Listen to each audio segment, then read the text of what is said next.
La noche estaba impregnada de un silencio extraño, como si el viento se negara a tocar las ventanas antiguas de la casa donde Daniel no había puesto un pie en más de 12 años. El olor a madera húmeda y a recuerdos podridos lo recibió antes de que su mano siquiera alcanzara a tocar el timbre. Había crecido lo suficiente para no temer a lo que encontraría dentro, pero también lo suficiente para entender que ninguna herida de la infancia sana por completo. Respiró hondo, como si tragara un pedazo de su pasado, y empujó la puerta que él mismo había cerrado cuando aún era joven, cuando aún creía que salir corriendo lo salvaría. Nadie se sorprendió al verlo entrar, más bien, parecía que todos esperaban ese momento desde hacía años, como si la sombra de su ausencia hubiera estado sentada a la mesa con ellos durante todo ese tiempo. Su padre, Roque, lo observó desde el comedor con esa mirada pesada que siempre había usado para aplastarlo. Ni un segundo de duda, ni un gesto de nostalgia. Solo frialdad. Esa frialdad que Daniel había heredado pero aprendido a controlar. El viejo se levantó lentamente, como si aquel gesto tuviera que cargar la autoridad de décadas, y escupió la frase que Daniel recordó incluso antes de escuchar. No vales ni mi apellido, bramó Roque con esa voz que había usado para destruirlo durante toda su infancia. Era la misma frase que lo había marcado desde niño, la sentencia que lo perseguía incluso cuando ya no vivía bajo ese techo, una puñalada repetida tantas veces que había perdido la cuenta. Pero esa noche, al escucharla otra vez, Daniel no sintió miedo, ni rabia, ni dolor. Sintió claridad. Ese tipo de claridad que llega justo antes de un huracán. Los demás miembros de la familia lo miraban sin entender, aunque todos sabían que algo inesperado estaba a punto de suceder. La tensión era como el vapor de una olla a punto de explotar.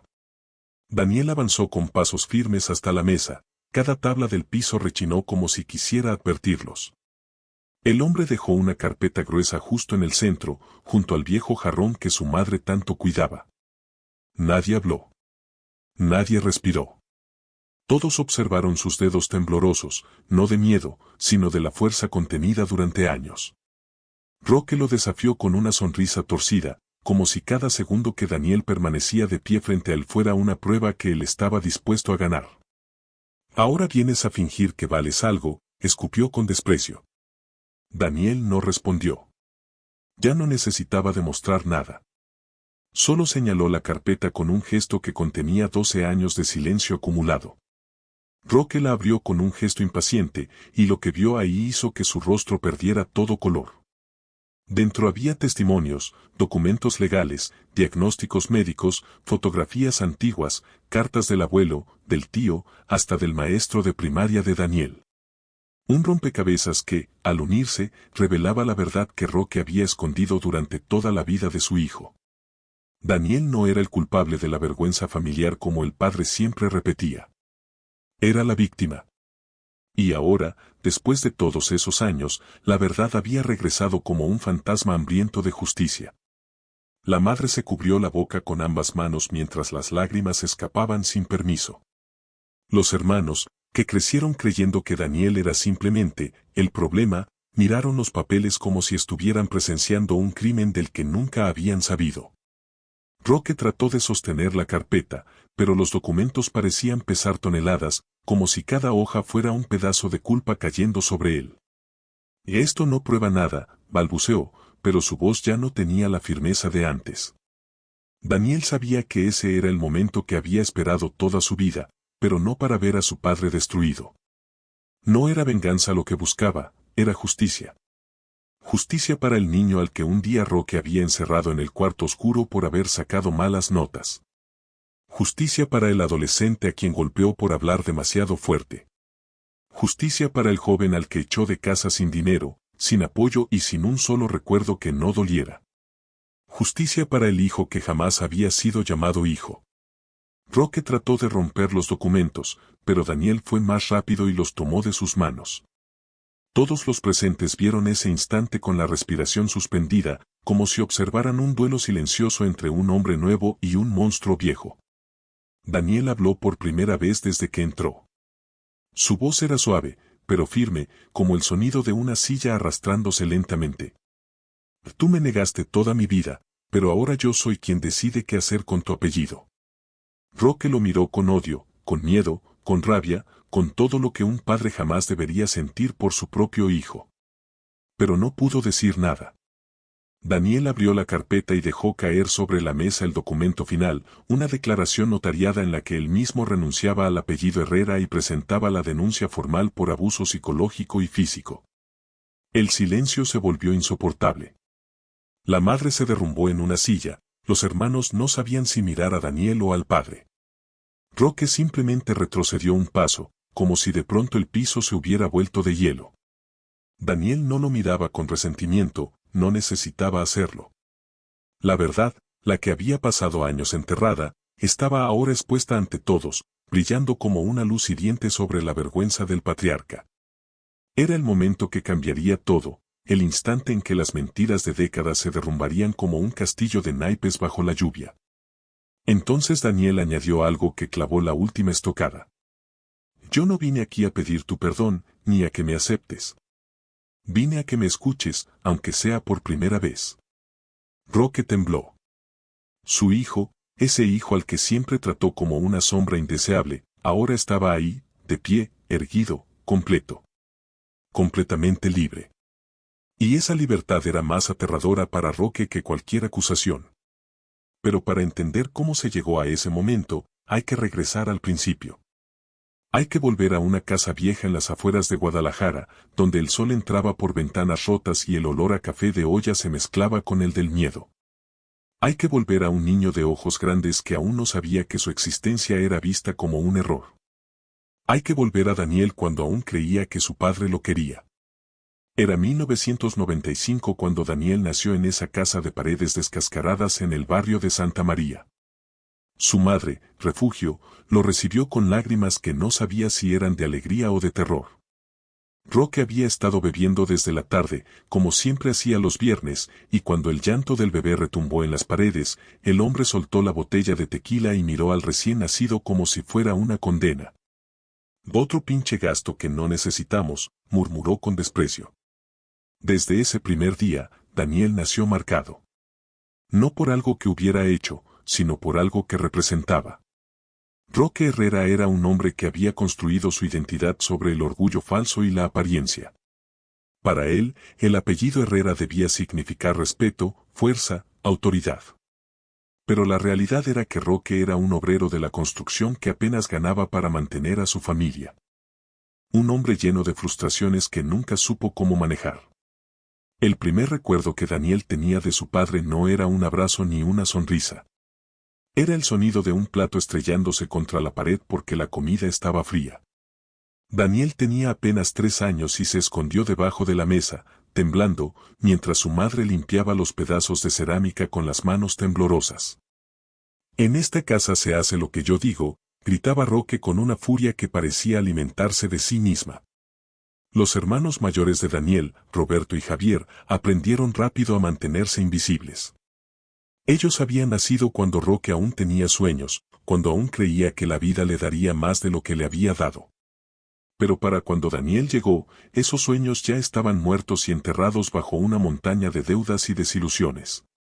Y Daniel, sin saberlo, se convirtió en el recordatorio viviente de todo lo que Roque había perdido. La casa olía siempre a humedad y a tortillas recién hechas. Las paredes estaban pintadas de un color verde deslavado que alguna vez intentó ser alegre pero que con el tiempo se volvió deprimente. En la sala había un sillón viejo donde Roque se sentaba cada noche con su radio, escuchando partidos de fútbol y maldiciendo al mundo. Daniel aprendió a caminar en puntas de pie para no hacer ruido, a respirar despacio para no llamar la atención, a existir como un fantasma en su propia casa. Refugio hacía lo que podía.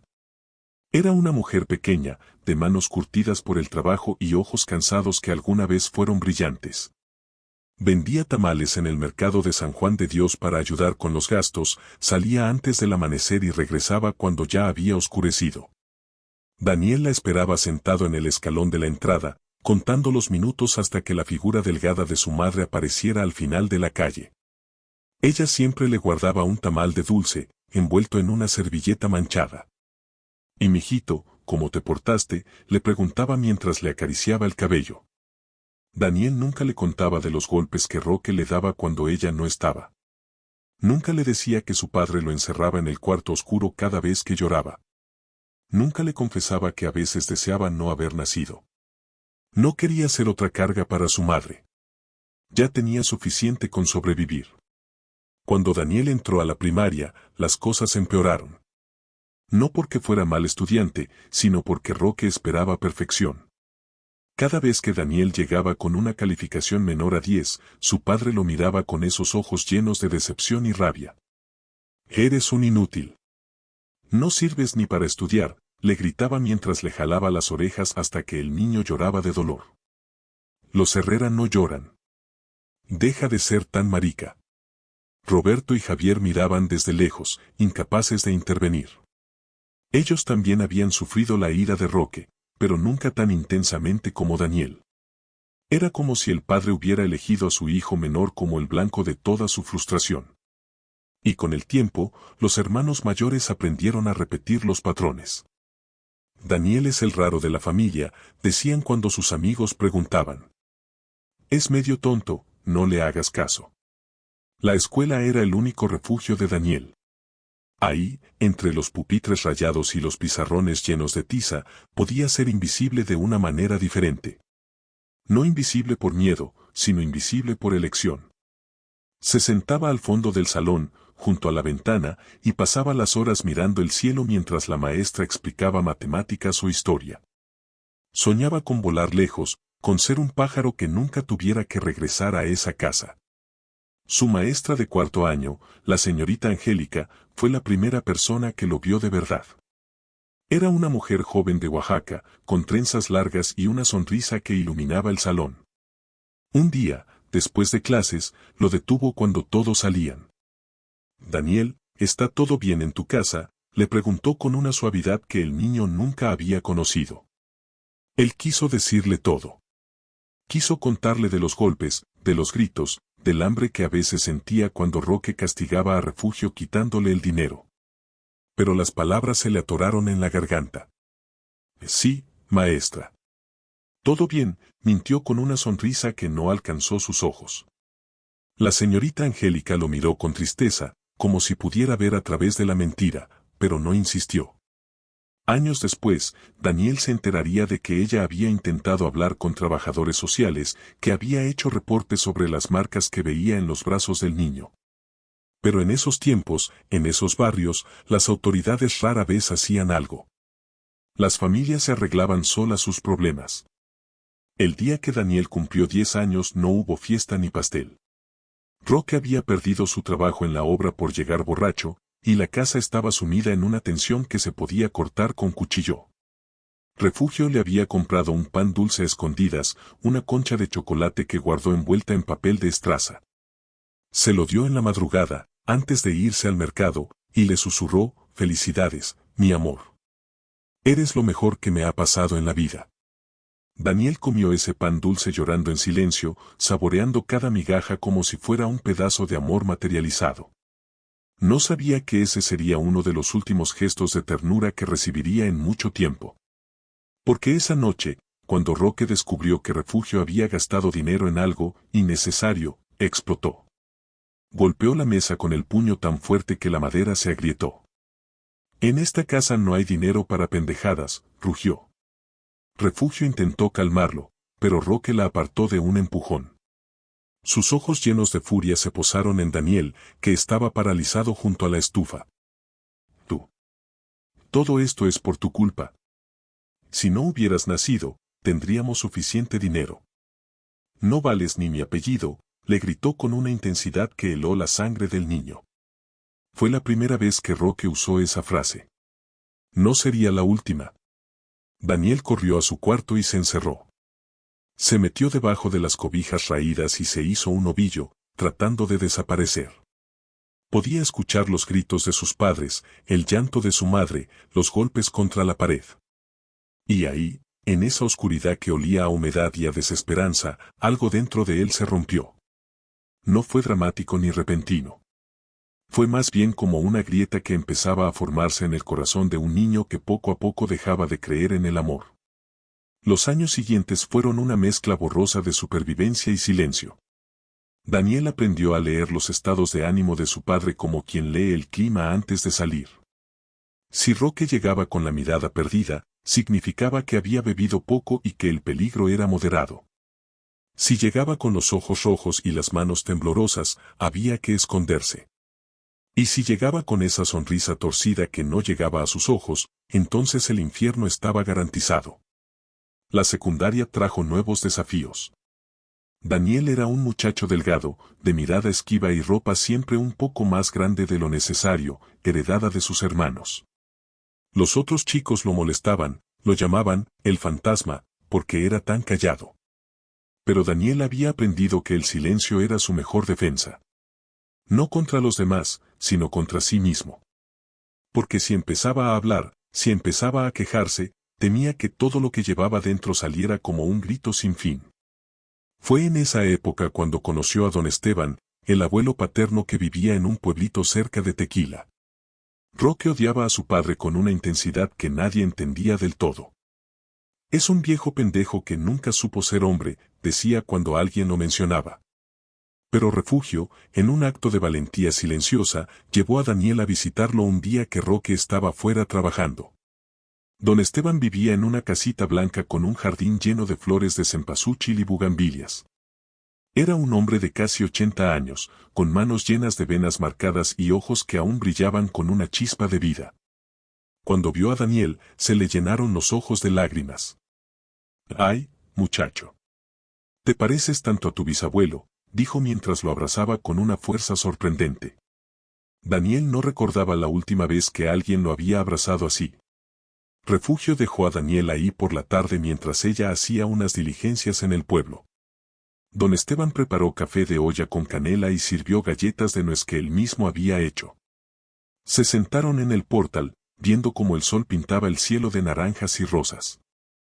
«Tu papá era diferente cuando era niño», comenzó don Esteban sin que Daniel preguntara. Era alegre, lleno de sueños. Pero la vida le pegó duro y nunca aprendió a levantarse bien.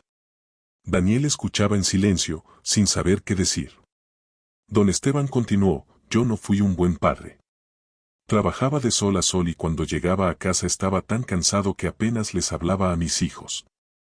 La mamá de Roque murió cuando él tenía 12 años y yo no supe cómo cuidar de él.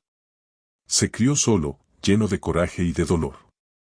Y ahora está haciendo contigo lo mismo que yo hice con él». Las palabras cayeron sobre Daniel como piedras pesadas.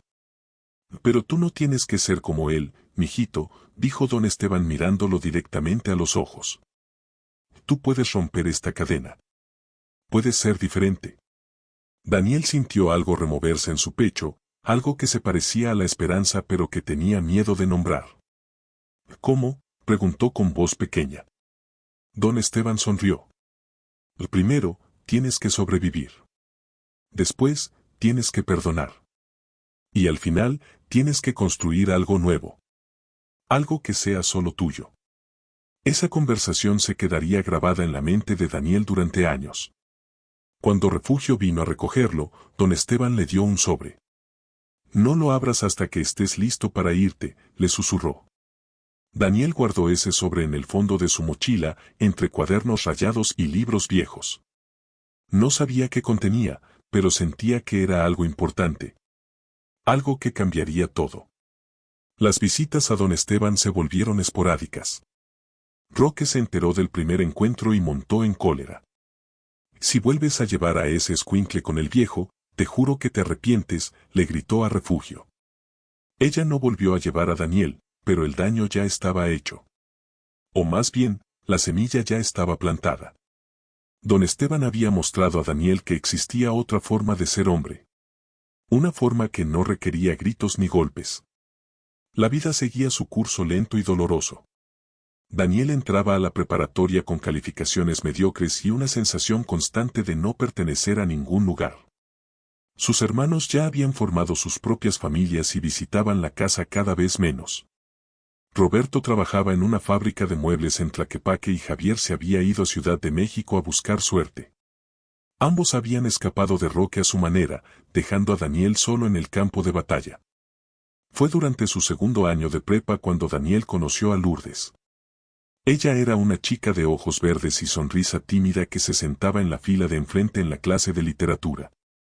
Un día, el profesor pidió que leyeran un poema de Octavio Paz en voz alta.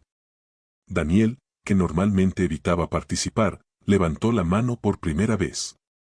Su voz tembló al principio, pero mientras leía los versos sobre la soledad y el tiempo, algo dentro de él se abrió. Cuando terminó, Lourdes se volteó y le sonrió. Él es muy bonito, le dijo. Esa simple frase fue como un bálsamo en una herida antigua. Daniel y Lourdes empezaron a hablar después de clases. Ella vivía con su abuela en el centro de Guadalajara y estudiaba para ser maestra, como la señorita Angélica. Lourdes tenía una luz propia, una manera de ver el mundo que hacía que todo pareciera posible. ¿Por qué siempre pareces triste?, le preguntó un día mientras compartían una nieve de garrafa en el parque. Daniel no supo qué responder. ¿Cómo explicarle que su tristeza era tan antigua que ya no recordaba cómo era vivir sin ella? ¿Cómo contarle que cada noche rezaba para no despertar al día siguiente? ¿Cómo confesar que a veces se paraba frente al espejo y no reconocía al muchacho que le devolvía la mirada? Es que, las cosas en mi casa son complicadas, dijo finalmente, usando la misma excusa que había repetido toda su vida. Lourdes no insistió, pero Daniel notó cómo ella empezó a prestar más atención. Como sus ojos se detenían en los moretones que a veces asomaban bajo la manga de su camisa. Cómo fruncía el ceño cuando Daniel declinaba invitaciones porque tenía que llegar temprano a casa. Cómo su voz se volvía más suave cuando hablaban de familia. Lourdes sabía, aunque Daniel nunca lo dijera con todas sus letras. Y esa comprensión silenciosa fue el primer regalo verdadero que él recibió en años. Durante meses, Daniel y Lourdes construyeron una amistad que para él se sentía como un salvavidas. Ella le prestaba libros de poesía que su abuela coleccionaba, libros viejos con páginas amarillentas que olían a tiempo y a historias. Daniel los devoraba en las noches, con una linterna bajo las cobijas, escapando a mundos donde el dolor podía ser hermoso y la tristeza tenía nombre. Neruda, Sabines, Benedetti. Palabras que le enseñaban que no estaba solo en su sufrimiento. Pero como todas las cosas buenas en la vida de Daniel, esa amistad estaba destinada a romperse. Todo cambió la tarde que Lourdes lo invitó a su casa para conocer a su abuela. Daniel aceptó, emocionado y nervioso. La casa de Lourdes olía a canela y a vainilla, con paredes llenas de fotografías y plantas colgando de macetas de barro. La abuela, doña Matilde, era una señora menuda con trenzas blancas y manos llenas de anillos antiguos.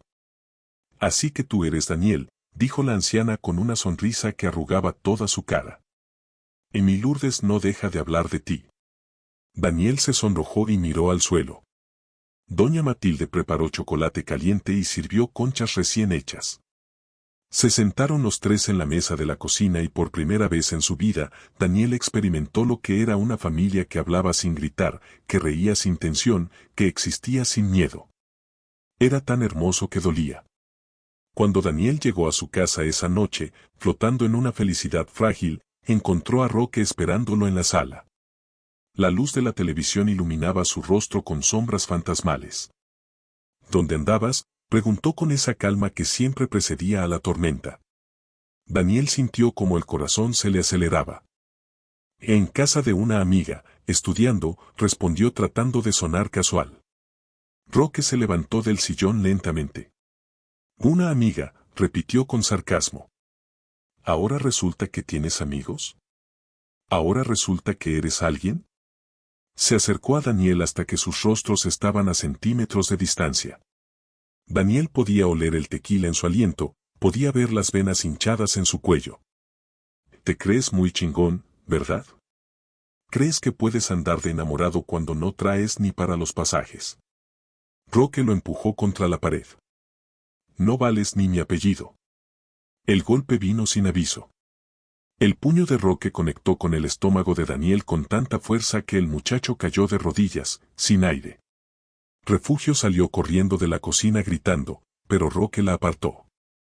Este escuincle necesita aprender a respetar, rugió mientras levantaba a Daniel del pelo.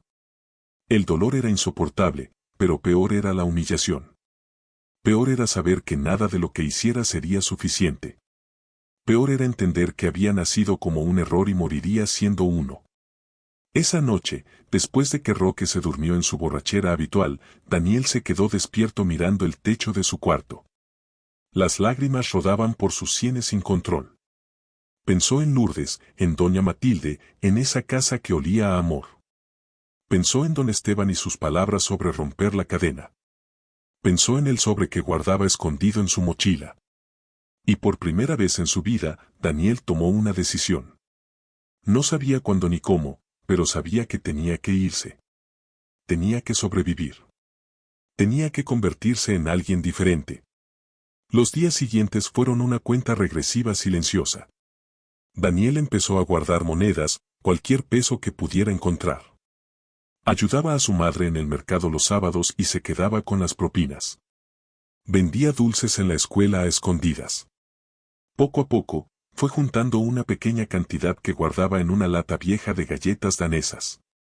No tenía un plan claro, solo la certeza de que quedarse significaba muerte, tal vez no física, pero sí del alma.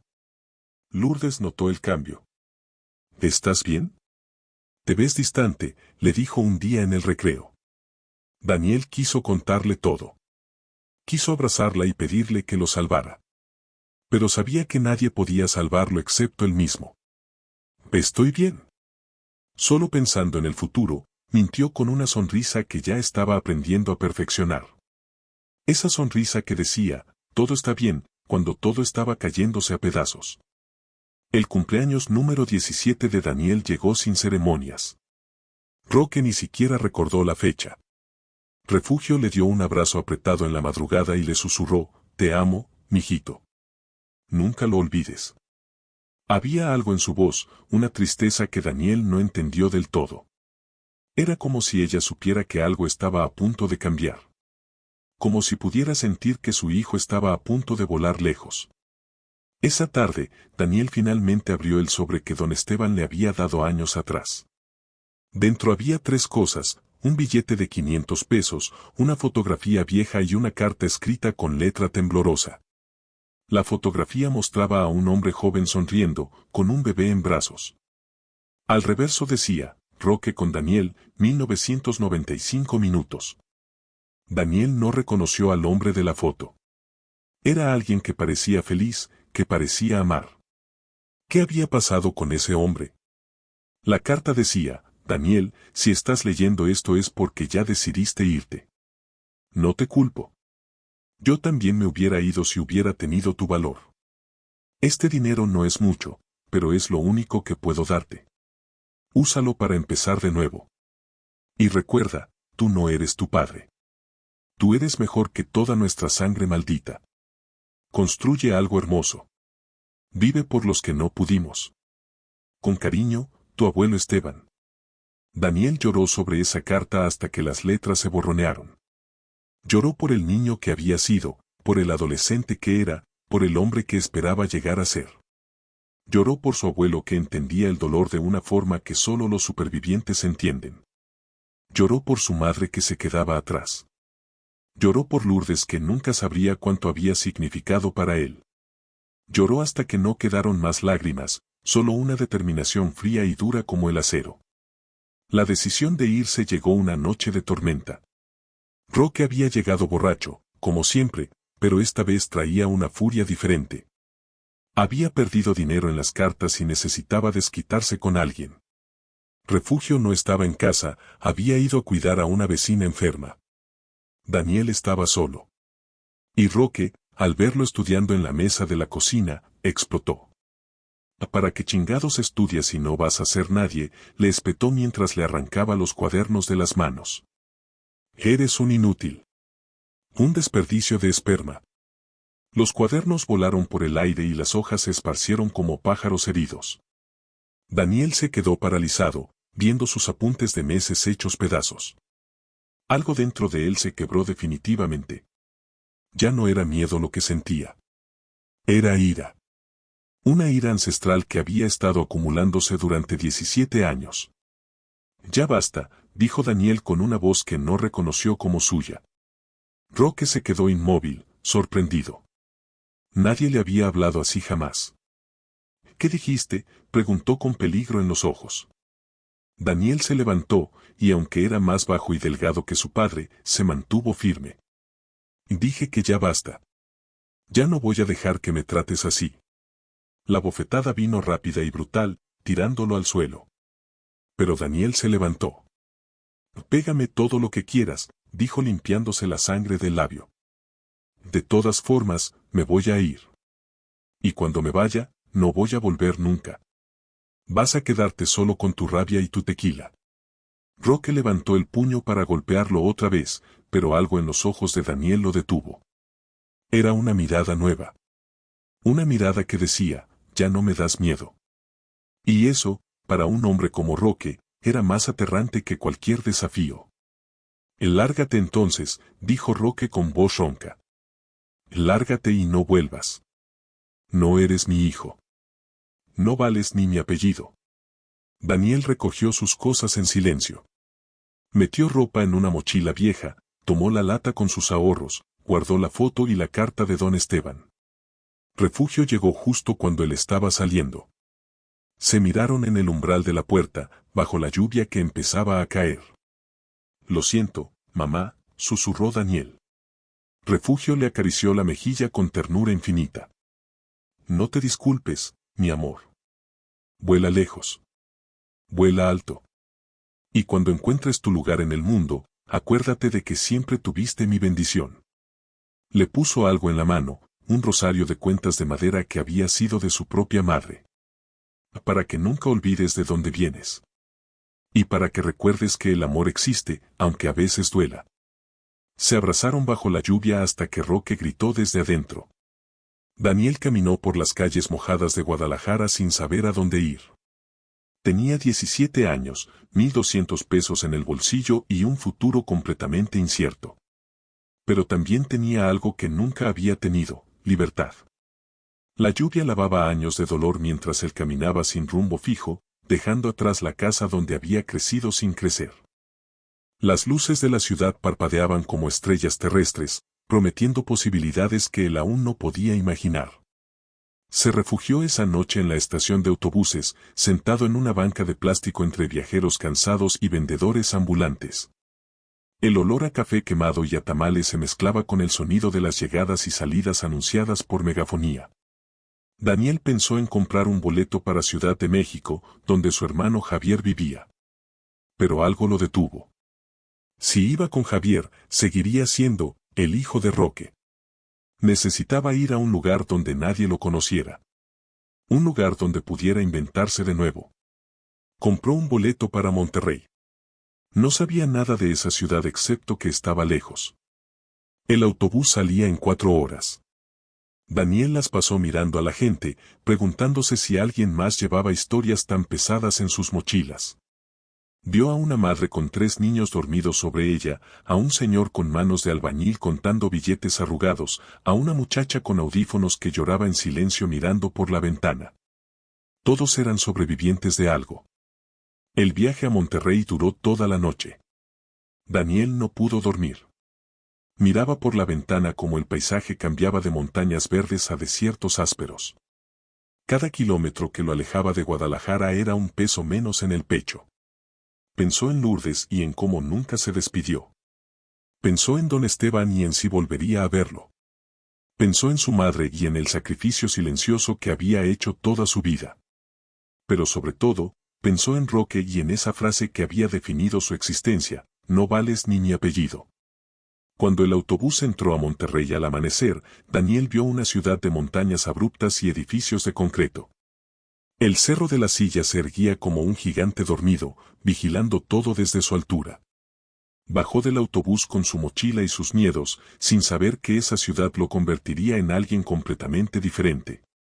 Sin saber que ahí empezaría la verdadera historia. La historia de cómo un muchacho roto se reconstruyó pedazo por pedazo. Los primeros días en Monterrey fueron brutales. Daniel durmió en albergues, en parques, en las bancas de iglesias.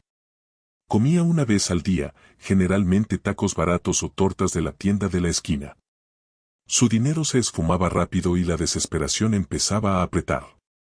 Pensó en llamar a su madre, pero no tenía con qué.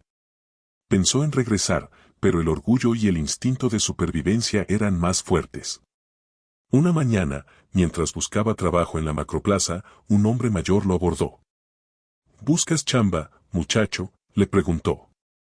Era don Lencho, dueño de una taquería pequeña en el barrio de la Independencia. Necesitaba a alguien que le ayudara en la cocina, que limpiara, que hiciera de todo un poco. El pago era miserable, pero incluía comida y un catre en la trastienda. Daniel aceptó sin pensarlo 2 veces. Trabajar con don Lencho fue su salvación. El viejo era un hombre de pocas palabras pero de gestos firmes. Le enseñó a hacer tortillas a mano, a preparar la carne para los tacos, a manejar el flujo de clientes. El secreto de un buen taco no está en los ingredientes, decía mientras doblaba las tortillas con precisión, está en el respeto que le pones. Respeto a la comida, respeto al cliente, respeto a ti mismo. Daniel absorbía todo como una esponja. No solo aprendió a cocinar, sino a entender que el trabajo honesto tenía una dignidad propia. Don Lencho nunca le preguntó de dónde venía ni por qué un muchacho de 17 años estaba solo en una ciudad desconocida. Simplemente le dio una oportunidad. Y esa oportunidad fue el primer escalón de una escalera que Daniel no sabía que estaba comenzando a subir. Las noches en Monterrey eran frías, especialmente en invierno. Daniel se acostaba en su catre después de jornadas de 12 horas, con el cuerpo adolorido pero la mente más clara que nunca. Leía los libros que Lourdes le había regalado, páginas manchadas de grasa y salsa que se convertían en su conexión con algo más grande que la supervivencia. Escribía también, en un cuaderno barato que había comprado en el mercado. Escribía sobre el dolor, sobre el miedo, sobre la esperanza tímida que empezaba a germinar en su pecho. Pasaron 6 meses. Daniel aprendió a moverse por Monterrey con la facilidad de quien ya conoce sus secretos. Hizo amigos entre los otros trabajadores del mercado, el señor que vendía elotes, la muchacha de la frutería, el músico callejero que tocaba guitarra norteña en las esquinas. Eran su nueva familia, una familia elegida y no impuesta. Una familia que no preguntaba, que no juzgaba, que simplemente existía junto a él. Un día, mientras preparaba el pastor para la tarde, entró a la taquería un hombre en traje. Era distinto a los clientes habituales, albañiles y obreros con camisas sucias y manos callosas. Este hombre tenía una presencia que llenaba el espacio pequeño. Pidió 5 tacos y mientras esperaba, observó a Daniel trabajar. ¿Cuántos años tienes, muchacho?, le preguntó con curiosidad genuina. 18, mintió Daniel. Técnicamente, faltaban 3 meses para su cumpleaños, pero había aprendido que los 18 abrían más puertas. El hombre asintió. ¿Ve estudias? Daniel negó con la cabeza. ¿Quieres estudiar? Esa pregunta lo tomó desprevenido. Hacía meses que no pensaba en la escuela, en los libros, en algo más allá de sobrevivir el día a día. No tengo dinero para eso, respondió con honestidad. El hombre se presentó como el licenciado Vargas, abogado y profesor en la Universidad Autónoma de Nuevo León. Hay becas, dijo mientras comía sus tacos con evidente disfrute. Para muchachos con ganas de salir adelante. Si terminas la prepa abierta, puedes aplicar. Le dejó una tarjeta junto con una propina generosa. Piénsalo. La educación es la única herencia que nadie te puede quitar. Esa noche, Daniel no pudo dormir. La tarjeta del licenciado Vargas brillaba bajo la luz de su linterna como una promesa. ¿Podría hacerlo? ¿Podría terminar la prepa mientras trabajaba? ¿Podría, algún día, llegar a la universidad? Las dudas lo carcomían, pero también algo más fuerte, la posibilidad. Don Esteban había dicho que tenía que construir algo nuevo, algo que fuera solo suyo. Tal vez la educación era ese algo. A la mañana siguiente habló con don Lencho. El viejo lo escuchó en silencio mientras limpiaba el comal. ¿Quieres estudiar?, preguntó finalmente. Daniel asintió. Entonces estudia. Pero no dejes la chamba. Aquí siempre habrá un lugar para ti. Así, Daniel se inscribió en la prepa abierta. Iba a clases 3 veces por semana en las tardes, después de su turno en la taquería.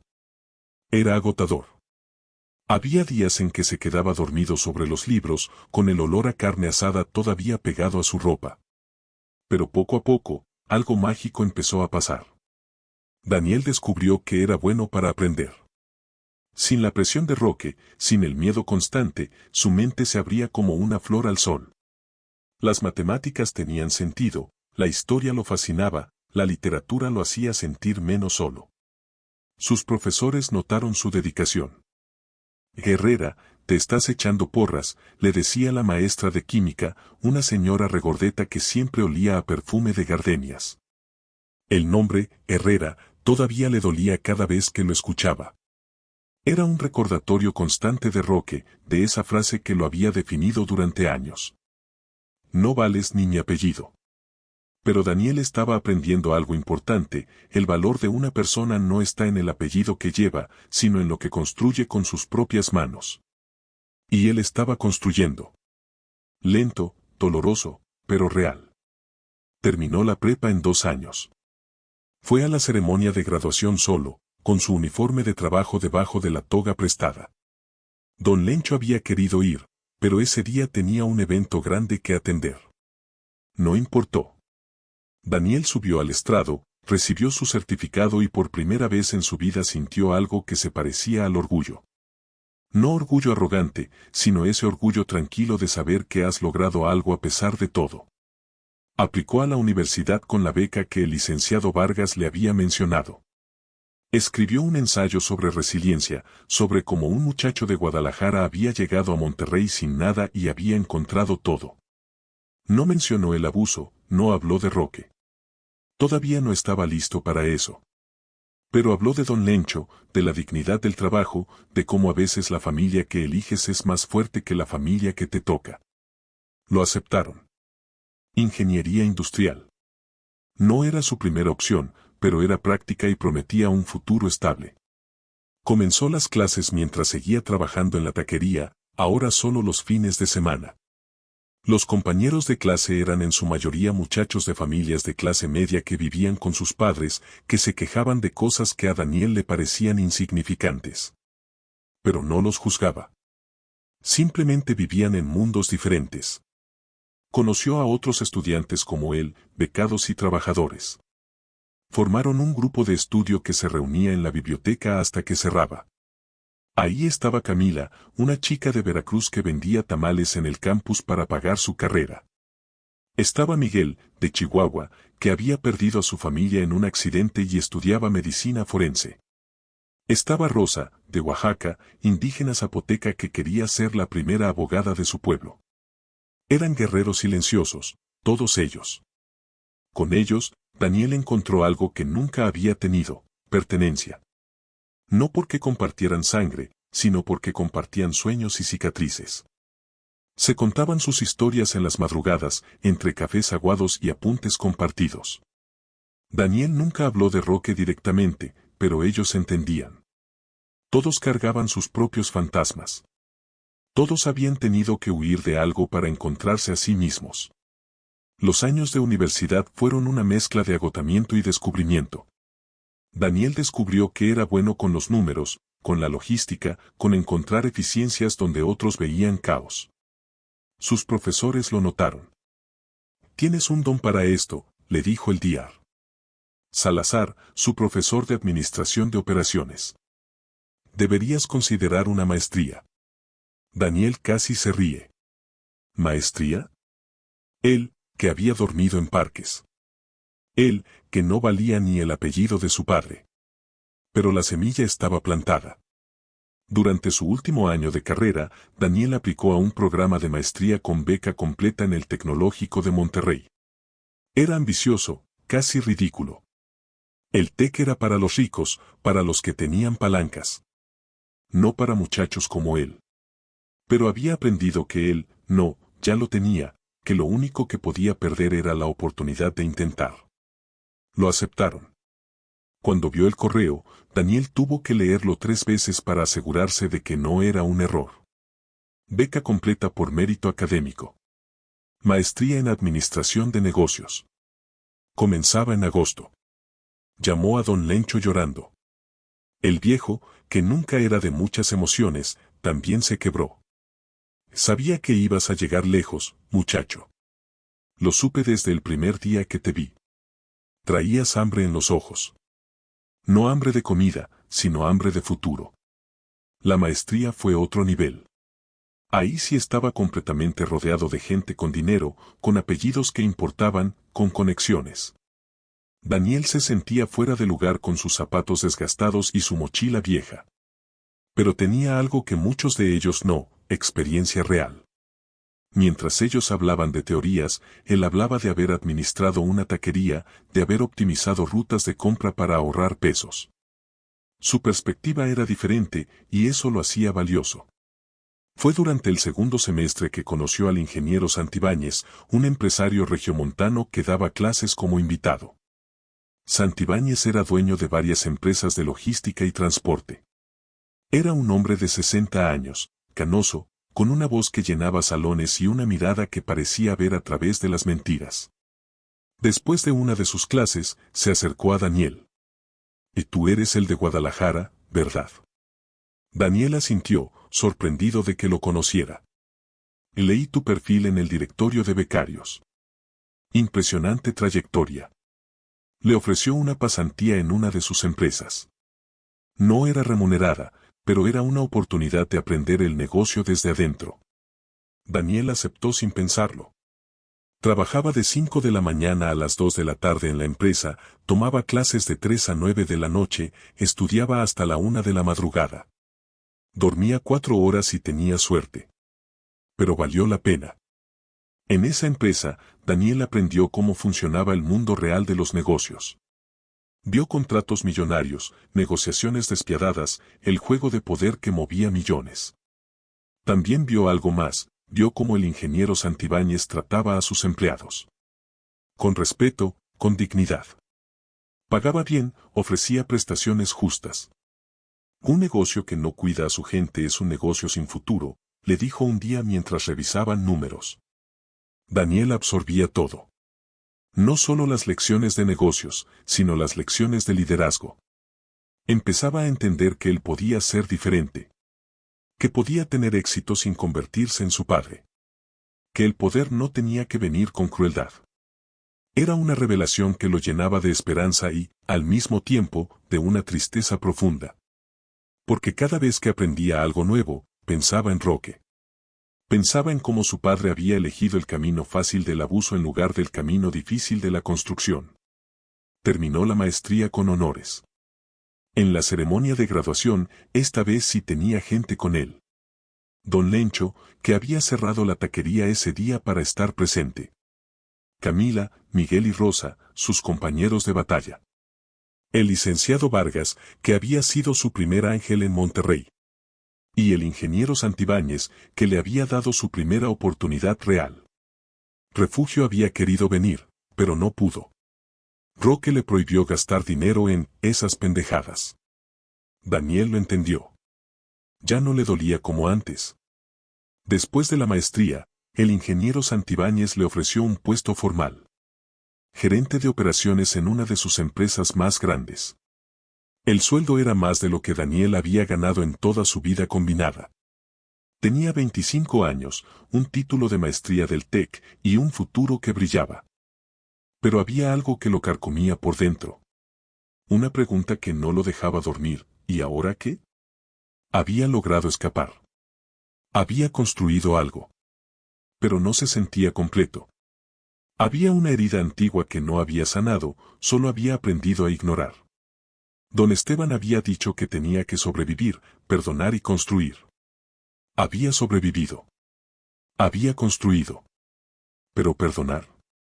Esa palabra le quemaba en la garganta como tequila barato. ¿Cómo perdonas a alguien que destruyó tu infancia? ¿Cómo perdonas a alguien que te dijo que no valías nada? Durante los siguientes años, Daniel se sumergió en el trabajo.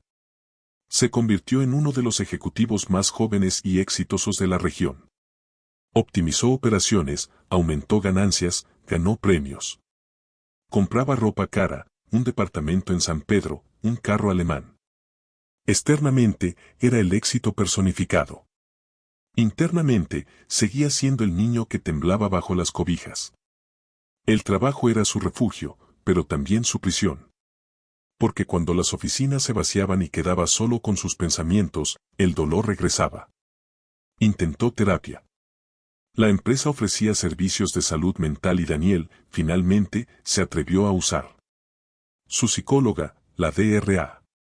Mendoza, era una mujer de mediana edad con ojos gentiles y una paciencia infinita. Cuéntame de tu familia, le pidió en la primera sesión. Daniel pasó 50 minutos en silencio. En la segunda sesión, logró decir, mi padre no me quiere. En la tercera, lloró por primera vez en años.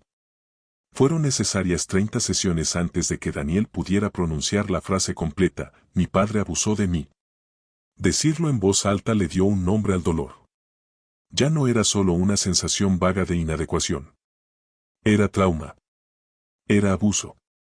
Era algo que le habían hecho, no algo que él era. La distinción era crucial. No eres lo que te pasó, le decía la Dra. Mendoza. Eres lo que decides hacer con lo que te pasó. ¿Qué decidía hacer? Esa era la pregunta de los 100 millones. Durante meses, Daniel le dio vueltas. Podía seguir como estaba, exitoso y herido. Podía intentar olvidar, aunque sabía que eso era imposible. O podía hacer algo que lo aterraba, podía regresar. No para pedir aceptación, sino para cerrar el círculo. Para enfrentar al monstruo no con el miedo de un niño, sino con la fuerza de un hombre. Fue la Dra. Mendoza quien sugirió documentar. Si vas a confrontar, necesitas estar preparado. Tu padre va a negar. Va a minimizar. Va a atacarte. Necesitas pruebas, no para convencerlo a él, sino para validarte a ti mismo. Así comenzó la investigación más importante de la vida de Daniel. No de logística ni de negocios, sino de su propia historia. Contrató a un investigador privado. Buscó registros médicos. Contactó a su antiguo maestro, a vecinos, a cualquiera que hubiera sido testigo. Encontró más de lo que esperaba. Reportes de la primaria sobre moretones inexplicables que fueron ignorados. Testimonios de vecinos que escuchaban gritos pero no intervenían, porque no era su problema. Cartas que don Esteban había escrito a las autoridades pidiendo ayuda para su nieto, cartas que nunca fueron respondidas. Fotografías que su madre había tomado en secreto, documentando lesiones. Un sistema completo que había fallado en protegerlo. También encontró algo inesperado, don Esteban había muerto 2 años atrás. La noticia llegó como un puñetazo al estómago. Daniel se enteró por el investigador, que había ido al pueblo a entrevistarlo. El viejo había dejado una segunda carta, guardada con su testamento. En ella decía, Daniel, si estás leyendo esto, significa que tuve el valor de dejarte algo más que palabras. Investigué tu caso. Hablé con todos los que pude. Recopilé lo que encontrarás adjunto. No lo hice para vengarme de mi hijo, sino para liberarte a ti. Usa esto como necesites. Y recuerda, el perdón no es para el que hizo el daño. Es para el que lo sufrió. Descansa, mijito. Ya luchaste suficiente. Adjuntas estaban declaraciones notariadas, grabaciones de audio donde don Esteban entrevistaba a personas, diagnósticos médicos que había conseguido de alguna forma. El viejo había pasado sus últimos años construyendo un caso, reuniendo evidencia. Había hecho por Daniel lo que nadie más había hecho, había creído en él. Había validado su dolor. Había dicho, esto pasó. Y no fue tu culpa. Daniel lloró sobre esos documentos durante días. Lloró por don Esteban, el abuelo que apenas conoció pero que lo amó más que su propio padre. Lloró por todas las infancias rotas, por todos los niños que nunca son escuchados. Lloró por el peso de tener, finalmente, las pruebas de lo que siempre supo. Y cuando terminó de llorar, tomó una decisión, iba a regresar a Guadalajara. Iba a cerrar ese capítulo. No con venganza, sino con verdad. Pasó meses preparándose. Organizó todos los documentos en una carpeta gruesa. Escribió una declaración detallada de todo lo que recordaba. Consultó con abogados sobre sus opciones legales. No quería dinero. No quería destruir a Roque económicamente. Solo quería dos cosas, que la verdad saliera a la luz y que el apellido Herrera dejara de definirlo. Quería separarse legalmente de ese nombre que le había traído tanto dolor. Sus amigos intentaron disuadirlo. ¿Para qué remover todo eso? Ya lo superaste, decía Miguel. Pero Daniel sabía que no lo había superado. Lo había sobrevivido, que era diferente. Camila lo entendía mejor. A veces necesitas regresar al lugar donde te rompieron para demostrarles y demostrarte que ya no pueden volver a hacerte daño, le dijo una noche mientras tomaban café en su departamento. Ella tenía razón. No se trataba de Roque. Se trataba de Daniel. Antes de ir a Guadalajara, Daniel hizo algo importante. Visitó a su madre. Refugio seguía viviendo en la misma casa vieja, ahora más deteriorada que nunca. Cuando abrió la puerta y vio a su hijo, se cubrió la boca con las manos. Daniel susurró como si su nombre fuera una oración. Se abrazaron en el umbral, los dos llorando, los dos sosteniendo todo el peso de los años perdidos. No sabía si volverías, dijo Refugio mientras preparaba café de olla en la cocina. Sus manos temblaban al servir. Daniel notó cuánto había envejecido. Las arrugas se habían multiplicado, el cabello estaba completamente blanco. Mami, necesito que me cuentes la verdad, pidió Daniel con suavidad. Todo lo que pasó. Todo lo que viste. Refugio cerró los ojos, como si cada recuerdo fuera un cuchillo. Pero habló. Durante horas, ella le contó lo que Daniel había olvidado o reprimido. Las veces que Roque lo encerraba en el sótano por portarse mal. Las noches que no le daba de comer como castigo. Los golpes que dejaban marcas que ella trataba de cubrir con mangas largas. Yo intenté protegerte, sollozó Refugio. Pero tenía miedo. Si me enfrentaba a tu papá, temía que nos matara a todos. Era un cobarde, Daniel. Soy una cobarde. No eres cobarde, mamá, dijo Daniel tomando sus manos. Fuiste otra víctima. Y era verdad. Refugio había sufrido su propio infierno, atrapada entre el amor a su hijo y el terror a su esposo. ¿A papá sigue siendo el mismo?, preguntó Daniel. Refugio asintió tristemente. Peor. Ahora que está viejo y enfermo, está más amargado. Vive solo en su rabia. Tus hermanos ya no lo visitan. Yo me quedé porque no sé hacer otra cosa. Daniel le mostró los documentos. Le explicó su plan. Voy a confrontarlo. No para lastimarlo, sino para liberarme. Refugio lloró otra vez, pero esta vez había algo diferente en sus lágrimas. Era alivio. Haz lo que tengas que hacer, mijo. Ya es hora de que alguien le diga sus verdades. Solo prométeme que después de esto, vas a poder dormir tranquilo. Daniel lo prometió, aunque no estaba seguro de poder cumplirlo. Refugio le dio algo más, un sobre amarillento lleno de fotografías. Las guardé durante años. Son pruebas de lo que te hizo. Daniel abrió el sobre y se vio a sí mismo de niño, con moretones en los brazos, un ojo hinchado, el labio partido. Se vio y no se reconoció. Ese niño parecía asustado, perdido. ¿Por qué las guardaste?, preguntó con voz rota. Porque sabía que algún día las necesitarías. Sabía que algún día tendrías que enfrentarlo. Y quería que tuvieras pruebas. Esa noche, Daniel durmió en su antiguo cuarto. Las paredes seguían del mismo color gris triste. La cama era la misma, crujiente y pequeña. Pero él era diferente. Ya no era el niño asustado que se escondía bajo las cobijas. Era un hombre de 28 años, con maestría, con carrera, con propósito. Miró el techo toda la noche, preparándose mentalmente para lo que vendría. Mañana sería el día. Mañana regresaría a la casa de Roque. Y mañana, finalmente, diría todo lo que nunca pudo decir. Llamó a sus hermanos para avisarles. Roberto vivía en Tlaquepaque con su esposa y 3 hijos. Había heredado el carácter explosivo de Roque, aunque intentaba controlarlo. ¿Para qué quieres remover todo eso, Daniel? Lo que pasó, pasó, dijo con incomodidad. Daniel percibió el miedo en su voz. Miedo de que la verdad salpicara a todos, de que Roberto tuviera que admitir que él también había sido cómplice al quedarse callado. Javier, más empático, entendió mejor. Siempre supe que algún día ibas a volver, dijo desde Ciudad de México. A que tengas suerte, carnal. Y si necesitas respaldo, cuenta conmigo. Era reconfortante saber que al menos uno de sus hermanos estaba de su lado. Los citó a ambos a la casa familiar al día siguiente. Va a haber una reunión familiar. Y necesito que estén ahí. Ninguno preguntó más.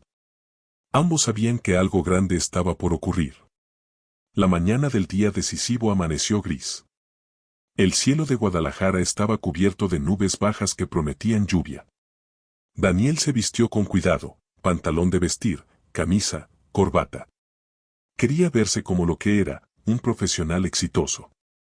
No el niño roto que se había ido. Revisó la carpeta una última vez. Estaba todo, las declaraciones notariadas de don Esteban, los reportes escolares, las fotografías de refugio, los testimonios de vecinos, los diagnósticos médicos de las lesiones documentadas, y finalmente, el documento legal de renuncia al apellido y la denuncia formal. Condujo hasta la casa en su carro alemán, sintiendo una mezcla de emociones que apenas podía nombrar. No era miedo exactamente. Era anticipación. Era un ajuste de cuentas con el pasado. Estacionó frente a la casa y se quedó sentado un momento, respirando profundamente. La casa parecía más pequeña de como la recordaba, más decrépita. La pintura verde se había descascarado casi completamente, dejando paredes de cemento gris. El jardín estaba lleno de maleza. Era una casa que moría lentamente, como todo lo que tocaba Roque. Empujó la puerta sin tocar. Adentro, el olor a humedad y encierro era asfixiante. La familia ya estaba reunida. Refugio en la cocina, nerviosa. Roberto y Javier en la sala, incómodos. Y Roque, sentado en su sillón desgastado, con la mirada perdida en la televisión. Cuando Daniel entró, el tiempo se detuvo. Todos se quedaron inmóviles, como si acabaran de ver un fantasma. Y en cierta forma, lo eran. Daniel era el fantasma de todo lo que habían querido olvidar. Roque levantó la vista lentamente. Sus ojos, ahora nublados por la edad y el alcohol, se posaron en su hijo. No hubo sorpresa en su rostro. Había algo más profundo, reconocimiento. Como si hubiera estado esperando este momento durante años. Se levantó con dificultad, apoyándose en el brazo del sillón. Había envejecido mal. Su cuerpo, antes fuerte y amenazante, ahora estaba encorvado y frágil. Pero su voz seguía teniendo ese filo de crueldad. No vales ni mi apellido, escupió con el mismo veneno de siempre. Era automático, como un reflejo. La frase que había usado para destruir a Daniel durante décadas. Pero esta vez, las palabras cayeron en un silencio diferente. No en el silencio del miedo, sino en el silencio de la verdad a punto de emerger. Daniel avanzó con pasos firmes hasta la mesa y dejó caer la carpeta gruesa en el centro, justo junto al viejo jarrón que su madre tanto cuidaba. El sonido resonó como un juez golpeando su mazo. «Ábrela», dijo Daniel con una voz que no tembló ni una vez. Roque lo miró desafiante, esa sonrisa torcida que Daniel conocía también asomando en sus labios. «Ahora vienes a fingir que vales algo», escupió. Pero Daniel no mordió el anzuelo. Simplemente señaló la carpeta. Roque, con gestos toscos, la abrió. Y lo que vio ahí hizo que el color abandonara su rostro como agua escurriendo por un desagüe. Las primeras páginas eran las declaraciones de don Esteban, escritas en su puño y letra tembloroso, fechadas meses antes de su muerte. Y mi nieto Daniel fue víctima de abuso sistemático por parte de mi hijo Roque Herrera. Como testigo y familiar, declaro bajo juramento lo siguiente. Roque leyó con ojos cada vez más grandes. Sus manos empezaron a temblar. No de rabia esta vez, sino de algo más parecido al terror. Siguieron las fotografías. Daniel niño con moretones. Daniel con el labio partido. Daniel con marcas de cinturón en la espalda. Refugio sollozó desde la cocina al ver las imágenes otra vez. Roberto y Javier se acercaron a mirar, sus rostros pálidos. Dios mío, susurró Javier. Roberto no pudo hablar. Luego vinieron los reportes médicos, los testimonios de maestros que habían notado algo pero no intervinieron, las declaraciones de vecinos que habían escuchado los gritos. Era un caso completo, meticuloso, irrefutable. Era la verdad documentada, archivada, sellada. Era todo lo que Roque había tratado de enterrar saliendo a la superficie como un cadáver que finalmente flota. El viejo intentó cerrar la carpeta, pero Daniel fue más rápido y la sostuvo abierta. No, dijo firmemente. Vas a ver todo. Vas a leer todo. Vas a saber todo lo que me hiciste. Roque trató de hablar, pero las palabras se le atascaban. Esto no prueba nada, balbuceó. Pero su voz ya no tenía convicción. Era el último intento patético de un hombre que veía su mundo derrumbarse. Daniel sacó más documentos. Evaluaciones psicológicas de la DRA.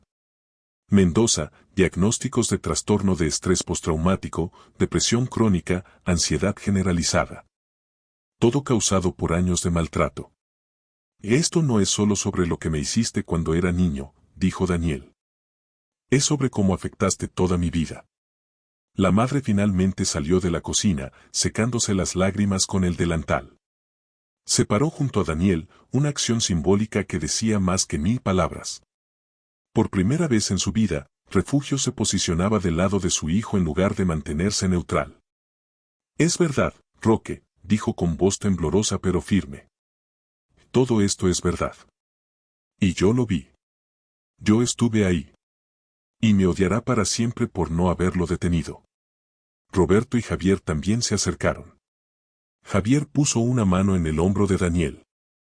Yo también lo vi, admitió. Yo era muy chico para hacer algo, pero lo vi. Y me quedé callado. Perdóname, hermano. Roberto luchaba consigo mismo, su rostro era un campo de batalla entre la negación y la aceptación. Finalmente, bajó la mirada. Todos lo vimos, susurró. Todos lo permitimos. Roque los miró a todos como si fueran traidores. ¿Se van a poner en mi contra? No terminó la frase. Daniel sacó el último documento, el más importante. Y esto, dijo sosteniéndolo en alto, es una declaración notariada en la que renuncio legalmente al apellido Herrera. Ya no quiero llevar tu nombre. No quiero estar asociado contigo de ninguna forma. El silencio que siguió fue absoluto. Era como si hasta las paredes contuvieran la respiración. Y esto, continuó Daniel sacando otro documento, es la denuncia formal ante el Ministerio Público por maltrato infantil, abuso psicológico y físico. Está todo documentado. Puedes intentar negarlo, pero la evidencia es abrumadora. Roque retrocedió un paso, como si las palabras fueran golpes físicos. Su rostro mostraba una mezcla de emociones, rabia, miedo, incredulidad. Pero sobre todo, algo que Daniel nunca había visto en los ojos de su padre, derrota. ¿Por qué?, preguntó Roque con voz quebrada. Era una pregunta simple, pero cargada de significado. ¿Por qué ahora? ¿Por qué así? ¿Por qué regresaba a remover todo? Daniel lo miró directamente a los ojos, sin parpadear. Porque necesito que sepas que lo que me hiciste tuvo consecuencias. Porque necesito que admitas, aunque sea una vez en tu vida, que estuviste mal. Porque necesito cerrar este capítulo para poder seguir viviendo. Roque abrió la boca para hablar, probablemente para defender, para justificar, para minimizar. Pero Daniel levantó la mano. No quiero tus excusas. No quiero que me digas que lo hiciste porque te crié mal o porque estabas estresado o porque así te criaron a ti. Don Esteban me contó que tú también fuiste víctima. Lo sé. Y lo siento por ti. Pero eso no te da derecho a convertirme a mí en víctima también.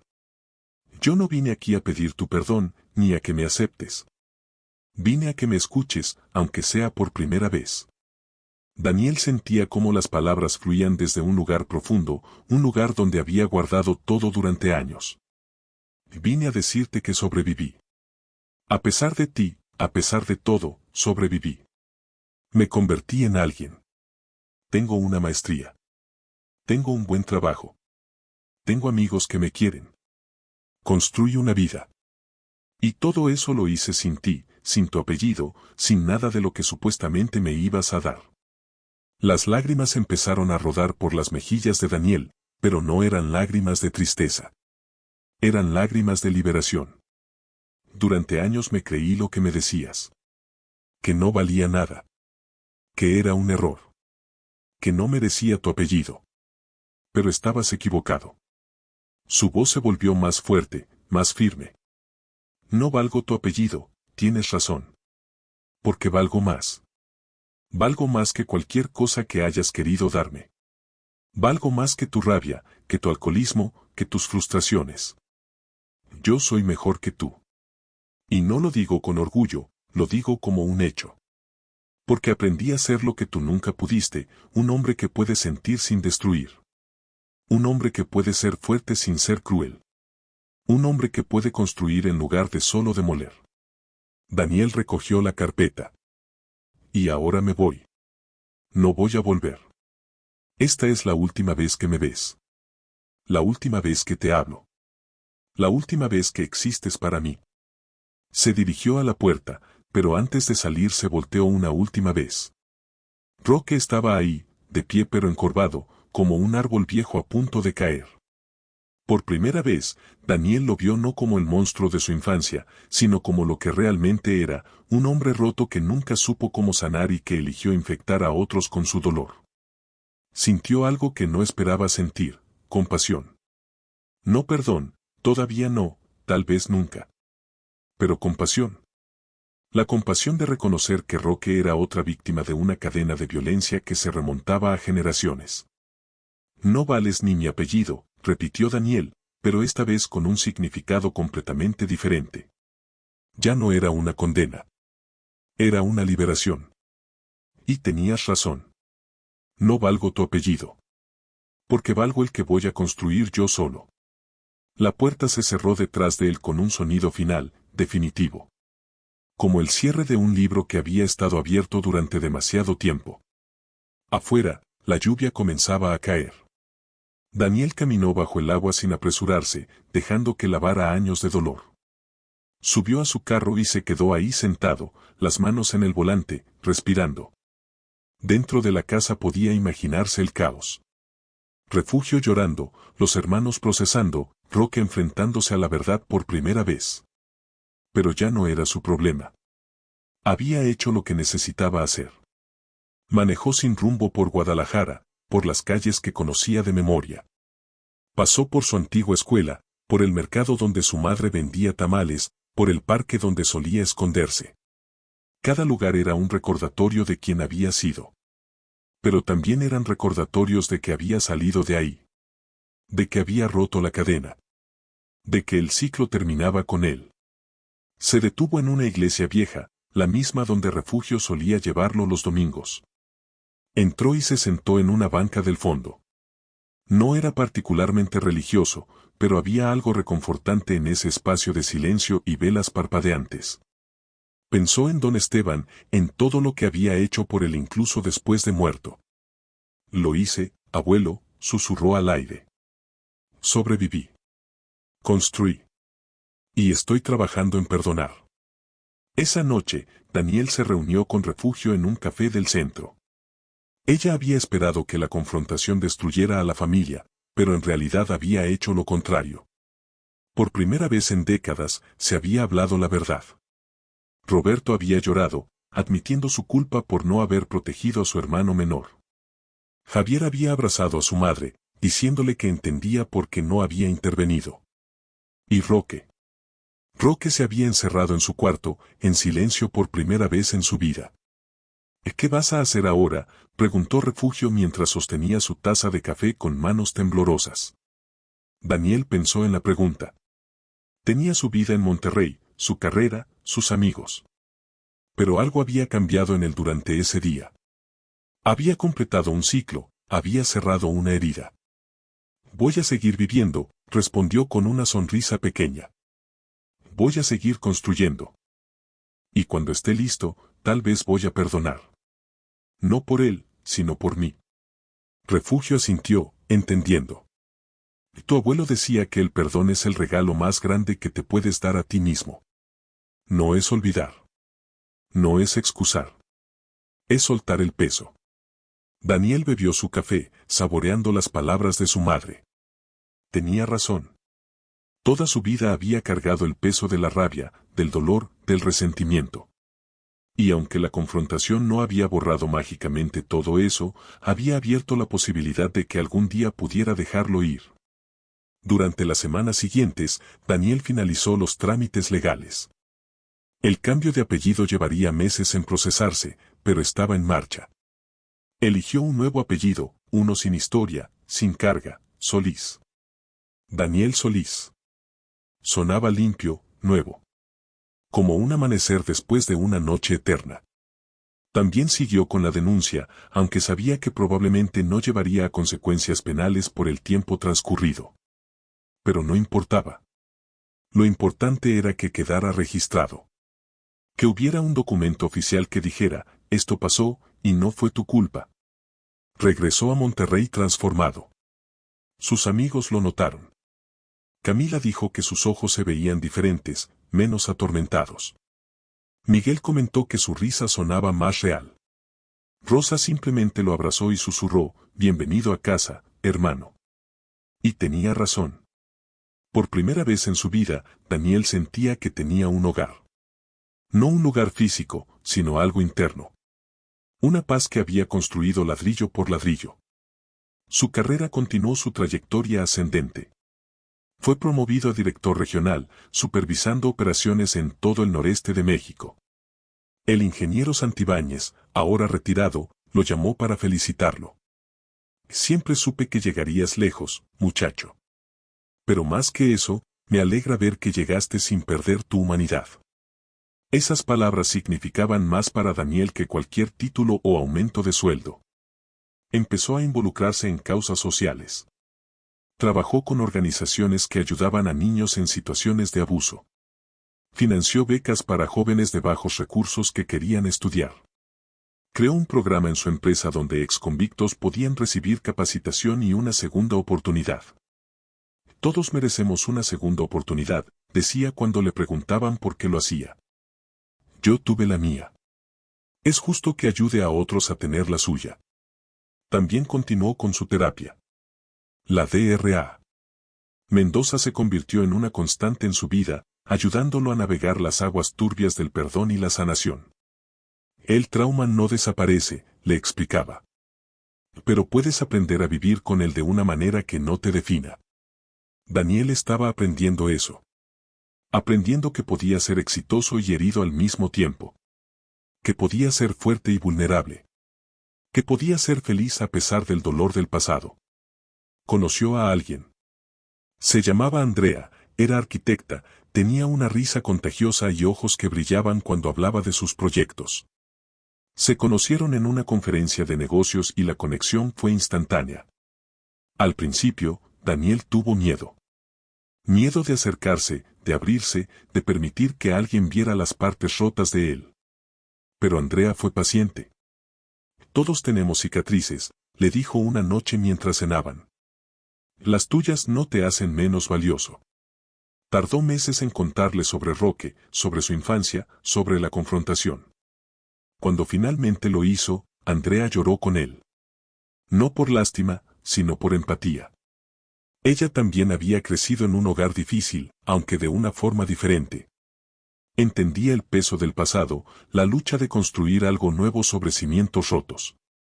¿Sabes qué es lo más valiente que has hecho?, le preguntó mientras sostenía su mano. No fue irte ni confrontarlo. Fue decidir seguir viviendo. Decidir que ibas a ser feliz a pesar de todo. La relación floreció lentamente, como una planta en tierra difícil. Pero creció fuerte, con raíces profundas. Andrea conoció a Refugio, quien inmediatamente la adoptó como otra hija. Conoció a Camila, Miguel y Rosa, quienes la interrogaron con amor protector antes de darle su aprobación. Y un día, mientras caminaban por el parque Fundidora viendo el atardecer, Andrea preguntó, ¿crees que algún día vas a tener hijos? La pregunta lo tomó por sorpresa. Daniel había evitado pensar en eso durante años.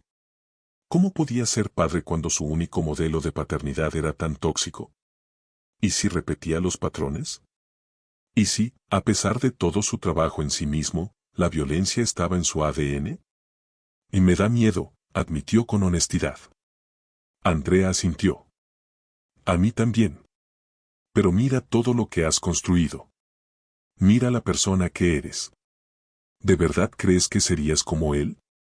Daniel pensó en don Lencho, en el licenciado Vargas, en el ingeniero Santibáñez. Pensó en todos los hombres que le habían mostrado que existían otras formas de ser. Pensó en sí mismo, en cómo trataba a sus empleados, a sus amigos, a Andrea. No, dijo finalmente. No sería como él. Porque elegí no serlo. Y en ese momento, se dio cuenta de que esa era la respuesta. No era la biología ni el apellido lo que definía a una persona. Eran las elecciones. Y él había elegido ser diferente. Un año después, Daniel recibió una llamada inesperada. Era Roberto. Su voz sonaba extraña, forzada. Es papá, dijo sin preámbulos. Está en el hospital. Le dieron como una semana, tal vez 2. Cáncer de hígado. El alcohol finalmente lo alcanzó. Daniel se quedó en silencio, procesando la información. Parte de él sintió un golpe de dolor. Parte de él sintió alivio. Parte de él no sintió nada en absoluto. ¿Me está pidiendo que vaya?, preguntó Daniel. Roberto tardó en responder. Dice que necesita hablar contigo. No sé qué decirte, carnal. Después de todo lo que pasó, no te culparía si decides no ir. Daniel colgó el teléfono y se quedó mirando por la ventana de su oficina. Monterrey se extendía abajo, una ciudad que lo había acogido y moldeado. ¿Debería ir? ¿Tenía algo que decirle a Roque? ¿O el cierre que necesitaba ya lo había obtenido? Habló con la DRA. Mendoza. No hay respuesta correcta, le dijo. Ir o no ir, ambas son decisiones válidas. La pregunta es, ¿qué necesitas tú? ¿Te arrepentirías si no fueras? ¿O te arrepentirías si sí fueras? Daniel pasó días luchando con la decisión. Andrea le dijo que lo apoyaría sin importar lo que eligiera. Sus amigos le ofrecieron acompañarlo si decidía ir. Al final, fue Refugio quien le dio la perspectiva que necesitaba. No vayas por él, le dijo por teléfono. Ve por ti. Ve para cerrar cualquier puerta que aún esté abierta. Ve para poder decir que le diste todas las oportunidades, incluso la última. Tenía razón. Daniel había hecho el trabajo duro de confrontar, de liberarse, de construir. Pero había una última pieza que faltaba. Necesitaba ver el final. No para perdonar necesariamente, sino para ser testigo del cierre natural de esa historia. Viajó a Guadalajara una semana después. El hospital olía a desinfectante y a enfermedad. Refugio lo esperaba en el lobby, más delgada y frágil que la última vez. Se abrazaron sin palabras. Está en el cuarto 304 minutos, dijo ella. Está consciente, pero débil. Los médicos dicen que es cuestión de días. Daniela asintió y caminó por los pasillos blancos, sus zapatos resonando en el linóleo. Cada paso era un latido de su corazón. Cada respiración era una preparación. Entró al cuarto. Roque estaba en la cama, conectado a máquinas que pitaban suavemente. Se veía pequeño, consumido. La enfermedad había reducido al hombre que alguna vez pareció un gigante. Sus ojos se abrieron cuando Daniel entró, y por un momento, solo se miraron. Dos hombres, padre e hijo, unidos por sangre pero separados por un abismo de dolor. Viniste, dijo Roque con voz rasposa.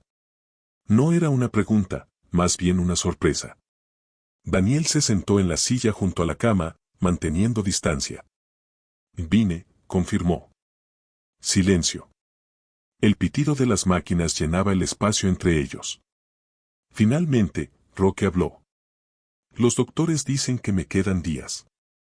Daniel asintió. Lo sé. Más silencio. ¿Viniste a ver morir? La pregunta tenía un filo de amargura, pero también algo más. ¿Miedo? ¿Arrepentimiento? Y vine a cerrar el círculo, respondió Daniel con honestidad. Vine porque no quiero preguntarme el resto de mi vida qué hubiera pasado si no venía. Roque lo miró, sus ojos llorosos y amarillentos. Tu mamá me dijo lo que hiciste. Lo de cambiar de apellido. Lo de la denuncia. Daniel se preparó para la rabia, para la defensa. Pero no vino. Hiciste bien, susurró Roque. Las palabras fueron como un golpe al estómago de Daniel. ¿Hizo bien? ¿Eso era lo más cercano a una admisión de culpa que iba a recibir? Fui un mal padre, continuó Roque, cada palabra parecía costarle energía. Fui un hijo de puta contigo. No tengo excusa. Mi papá fue malo conmigo, y yo fui peor contigo. Lágrimas empezaron a rodar por sus mejillas hundidas. Y me convertí en el hombre que juré que nunca sería. Daniel sintió una mezcla compleja de emociones. Parte de él quería gritar, quería que Roque supiera exactamente cuánto dolor había causado. Parte de él quería abrazarlo, reconociendo que ambos eran víctimas de un ciclo vicioso. Pero la parte más fuerte de él simplemente quería paz. ¿Por qué?, preguntó finalmente. ¿Por qué yo? ¿Por qué me trataste así? Roque cerró los ojos. ¿Por qué eras como yo? Vi mi debilidad en ti. Y la odié. Te odié por recordarme todo lo que yo no podía ser. Era una respuesta cruel en su honestidad. Pero también era la verdad. Roque había proyectado todo su auto-odio en su hijo más joven. Cuando naciste, yo ya había perdido todos mis sueños, continuó. Tu mamá quería otro hijo. Yo no. Y cuando llegaste, fue como otra cadena atada a mis tobillos. Otro recordatorio de mi fracaso. Sus palabras eran como cuchillos, pero Daniel necesitaba escucharlas. Necesitaba entender que el problema nunca fue él. Fue siempre Roque. Perdóname, dijo Roque de repente, mirándolo directamente. Sé que no merezco tu perdón. Sé que no puedo reparar lo que hice. Pero por favor, perdóname. Daniel sintió el peso de esa petición. Durante años, había imaginado este momento. Había soñado con que Roque admitiera su culpa, con que pidiera perdón. Y ahora que estaba pasando, se daba cuenta de que no cambiaba nada. El perdón no borraba el dolor. No devolvía los años perdidos. No curaba las cicatrices. No lo sé, respondió Daniel con honestidad brutal. No sé si puedo perdonarte. Tal vez algún día. Tal vez nunca. Lo que hiciste me marcó de formas que aún estoy descubriendo. Pero lo que sí te puedo decir es que ya no te odio. Ya no te tengo miedo. Y ya no necesito tu aprobación. Se levantó de la silla. Vine porque necesitaba ver que eras humano. Que eras mortal. Que al final, eres solo un hombre que cometió errores terribles. Espero que encuentres paz, añadió Daniel. Y de verdad lo espero. No porque lo merezcas, sino porque creo que todos merecemos paz al final, sin importar lo que hayamos hecho. Caminó hacia la puerta, pero se detuvo en el umbral. Adiós, Roque. No dijo, papá. No dijo, padre. Solo su nombre. Porque eso era lo que era para Daniel ahora, Roque. Un hombre. Un ser humano defectuoso que alguna vez tuvo poder sobre él, pero que ya no lo tenía. Daniel, llamó Roque con voz débil. Daniel se detuvo pero no se volteó. Hiciste bien en irte. Hiciste bien en construir tu vida. Hiciste bien en ser mejor que yo. Eres más hombre de lo que yo fui jamás. Daniel sintió las lágrimas quemar sus ojos. No eran lágrimas de reconciliación. Eran lágrimas de liberación final. De saber que esta era la última conversación que tendrían. De entender que, a su manera torpe y tardía, Roque estaba admitiendo la verdad. Lo sé, dijo Daniel sin voltearse. Y salió del cuarto, cerrando la puerta detrás de él con suavidad. En el pasillo, Refugio esperaba con Roberto y Javier. Los tres lo miraban con preguntas en los ojos. Ya está, dijo Daniel simplemente. Ya terminó. Se abrazaron ahí, en ese pasillo de hospital, los cuatro unidos por el dolor compartido y la esperanza de sanación. No era un final feliz. Pero era un final. Y eso era suficiente. Roque murió 3 días después. Daniel no fue al funeral.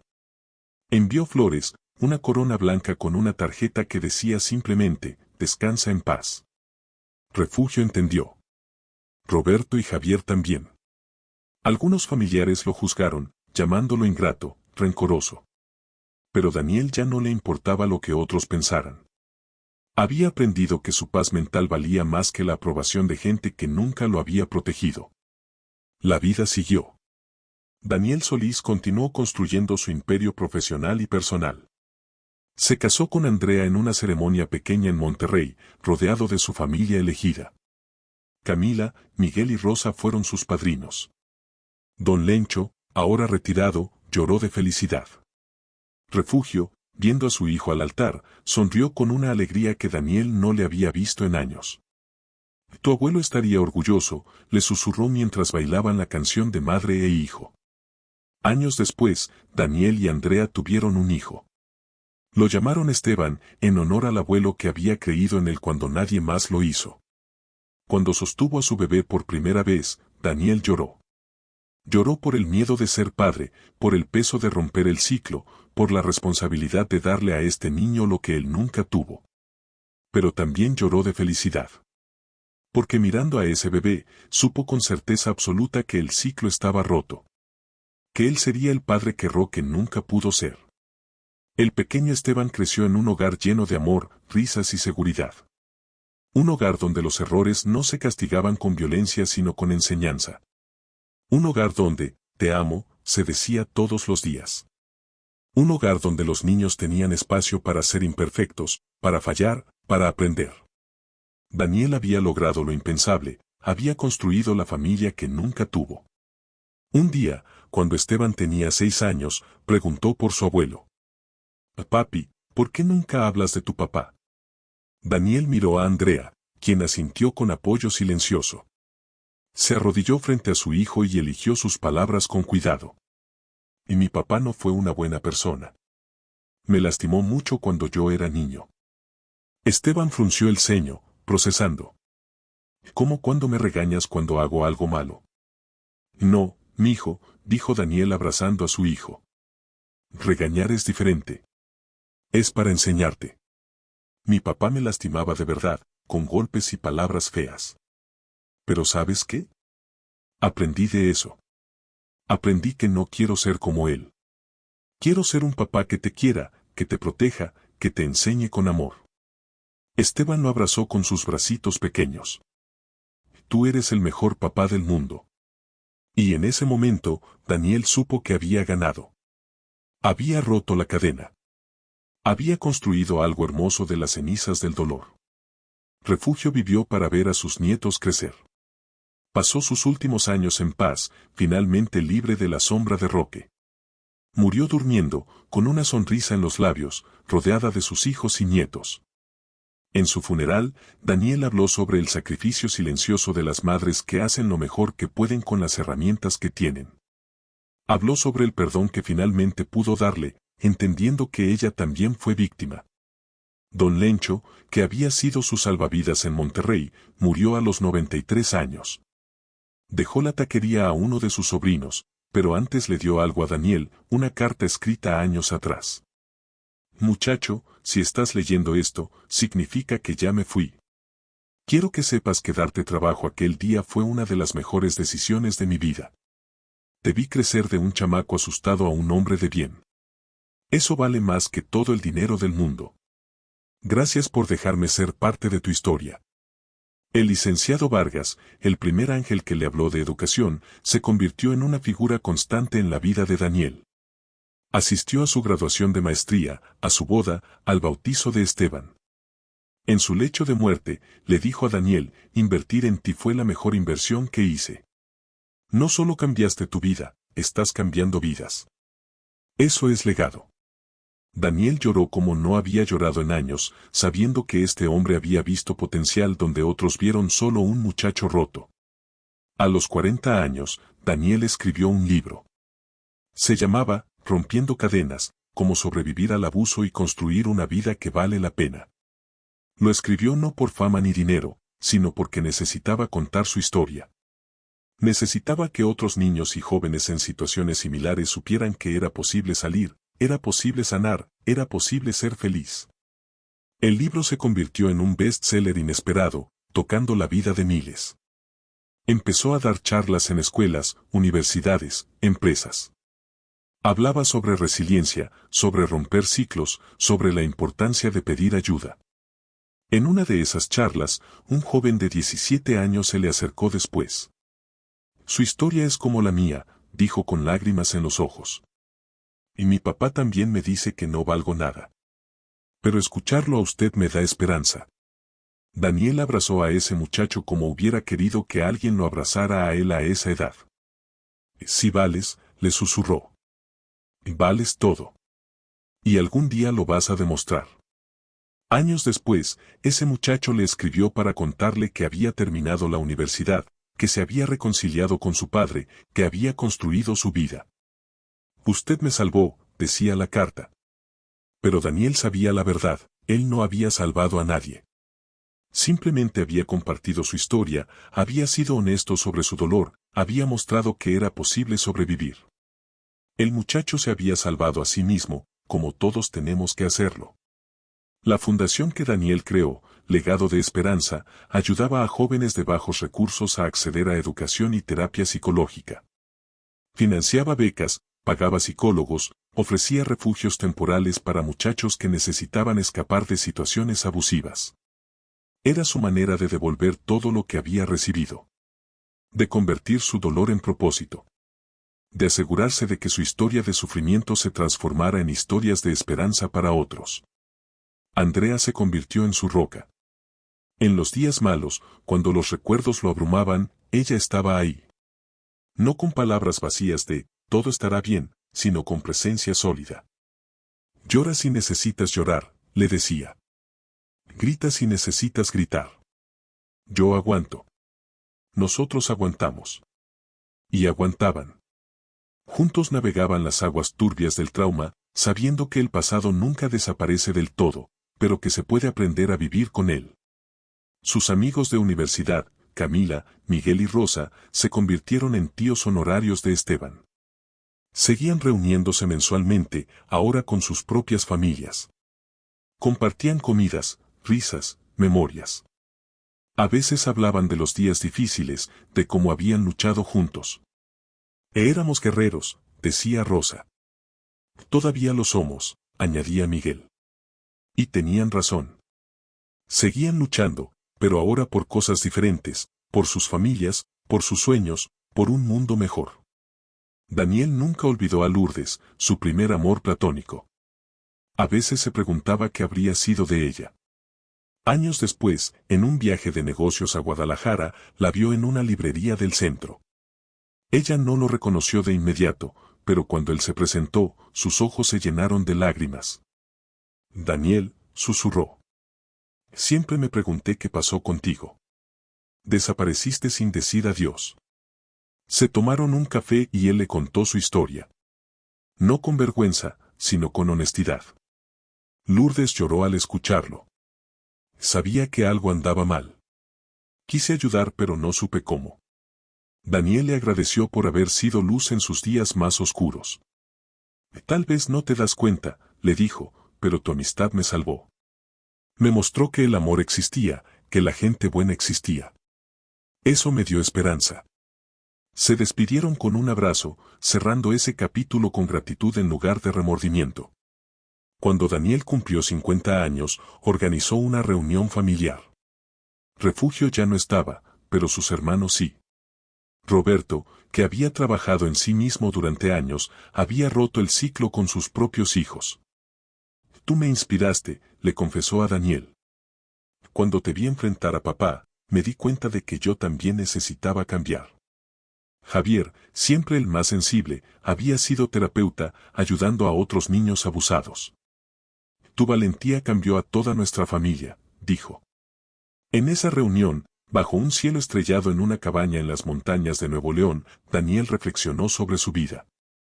Había vivido 50 años. Los primeros 17 fueron infierno. Los siguientes 33 fueron reconstrucción, sanación, crecimiento. Había amado y sido amado. Había fallado y se había levantado. Había llorado y reído. Había sufrido y había florecido. Era una vida completa. Una vida que, a pesar de sus inicios brutales, valía la pena vivir. Mirando las estrellas, con Andrea a su lado y Esteban durmiendo en sus brazos, Daniel pensó en Roque. Ya no con rabia ni con dolor, sino con algo más complejo. Compasión, tal vez. Reconocimiento de que Roque fue un hombre roto que nunca aprendió a sanar. No vales ni mi apellido, le había dicho su padre tantas veces. Y tenía razón. Daniel no valía ese apellido. Valía mucho más. Valía el apellido que había elegido, el legado que había construido, el amor que había cultivado. Pensó en don Esteban, en sus palabras sobre romper cadenas. Lo había logrado. La cadena de violencia que había pasado de generación en generación se había roto con él. Esteban, su hijo, crecería sin esos demonios. Crecería sabiendo que era amado, que era valioso, que sus errores no lo definían. Crecería libre. Y esa libertad era el regalo más grande que Daniel podía darle. La vida continuó con sus altibajos normales. Hubo éxitos profesionales y fracasos. Hubo días de alegría pura y días de tristeza profunda.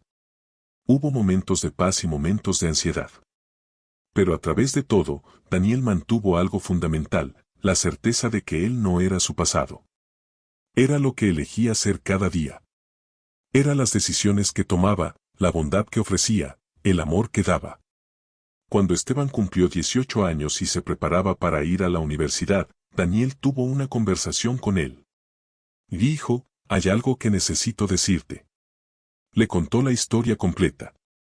No con detalles gráficos, pero con honestidad. Le habló del abuso, de la huida, de la reconstrucción. Le mostró las cicatrices que nunca desaparecieron completamente. ¿Por qué me cuentas esto ahora?, preguntó Esteban. Porque necesitas saber de dónde vienes, respondió Daniel. No para que cargues mi dolor, sino para que entiendas tu libertad. Tú no tienes ese peso. Tú puedes volar sin cadenas. Pero también para que sepas que si algún día enfrentas adversidad, tienes la fuerza de sobrevivir. Está en tu sangre. No la violencia, sino la resiliencia. Esteban abrazó a su padre con lágrimas en los ojos. Te admiro, papá. Eres mi héroe. Los años dorados de Daniel fueron tranquilos. Se retiró de su puesto ejecutivo y dedicó su tiempo completo a la fundación. Viajó con Andrea, conocieron el mundo. Escribió otro libro, este sobre paternidad consciente. Fue abuelo de 3 hermosos nietos que lo llenaron de una alegría que nunca creyó posible. Cada vez que cargaba a sus nietos, pensaba en el niño que fue, en cómo ese niño nunca imaginó que la felicidad fuera posible. En su 70º cumpleaños, rodeado de familia y amigos, Daniel dio un discurso. He vivido una vida llena, comenzó con voz todavía fuerte. No fue perfecta. No fue fácil. Pero fue mía. Construí algo de la nada. Rompí cadenas que parecían inquebrantables. Amé y fui amado. Y al final, eso es todo lo que importa. Levantó su copa. Brindo por los que nos ayudaron a levantarnos cuando caímos. Por los que creyeron en nosotros cuando nadie más lo hacía. Y por nosotros mismos, por tener el valor de seguir adelante. La salud de Daniel empezó a declinar en sus últimos años. No con miedo ni con amargura, sino con aceptación pacífica. Tuve mi tiempo, le decía a Andrea mientras veían atardeceres desde el balcón de su casa. Fue un buen tiempo. Ella sostenía su mano, la misma mano que había sostenido durante décadas, y asentía. No necesitaban palabras. El amor que habían construido hablaba por sí mismo. En su lecho de muerte, con sus seres queridos alrededor, Daniel reflexionó sobre su vida una última vez. Pensó en aquel niño asustado que dormía bajo las cobijas, rezando para no despertar. Pensó en el adolescente que huyó con una mochila y 1,200 pesos. Pensó en el joven que construyó su vida ladrillo por ladrillo. Pensó en el hombre que regresó a enfrentar sus demonios. Pensó en el padre que rompió el ciclo. Pensó en el abuelo que vio su legado continuar. No vales ni mi apellido, había dicho Roque tantos años atrás. Y mirando hacia atrás, Daniel sonrió. Su padre tenía razón, pero por razones que nunca imaginó. Daniel no valía ese apellido porque había construido algo mucho más valioso. Había construido un legado de amor, de resiliencia, de esperanza. Había convertido el dolor en propósito, la tragedia en triunfo, el odio en amor. Sus últimas palabras, susurradas a Esteban que sostenía su mano, fueron: vive con amor, hijo. Rompe las cadenas. Sé libre. Y con eso, Daniel Solís cerró los ojos por última vez, no con miedo ni con remordimiento, sino con paz. La paz de saber que había vivido bien, que había amado profundamente, que había importado. La paz de saber que había tomado el dolor más oscuro y lo había transformado en la luz más brillante. En su funeral, cientos de personas vinieron. Empleados que había mentoreado. Jóvenes que había ayudado a través de su fundación. Amigos que había cultivado durante décadas. Todos compartieron historias de cómo Daniel había tocado sus vidas. De cómo su historia les había dado esperanza. De cómo su ejemplo les había mostrado que era posible sanar. Que era posible construir. Que era posible ser más que tus heridas. Esteban, ahora un hombre maduro con sus propios hijos, dio el elogio. Y mi padre nació en la oscuridad, dijo con voz fuerte y clara. Pero eligió caminar hacia la luz. No fue fácil. Hubo días en que la oscuridad intentó reclamarlo. Pero él siguió adelante. Y al hacerlo, no solo se salvó a sí mismo. Nos salvó a todos nosotros, a las generaciones futuras, de repetir los errores del pasado. Levantó una fotografía de Daniel sonriendo, rodeado de sus nietos. Este es su verdadero legado. No el éxito profesional ni los libros escritos. Es el amor. Es la ruptura del ciclo. Es la libertad. La lápida de Daniel Solís, en un cementerio tranquilo con vista a las montañas de Monterrey, llevaba una inscripción simple: rompió las cadenas. Construyó con amor. Vivió libre. No mencionaba sus logros profesionales ni sus títulos. Solo lo esencial. Lo que realmente importaba. Y junto a su nombre, una frase que él mismo había elegido años atrás: valió más que cualquier apellido. Valió una vida entera de amor. En las noches claras, cuando el viento sopla suave sobre ese cementerio, casi se puede sentir su presencia.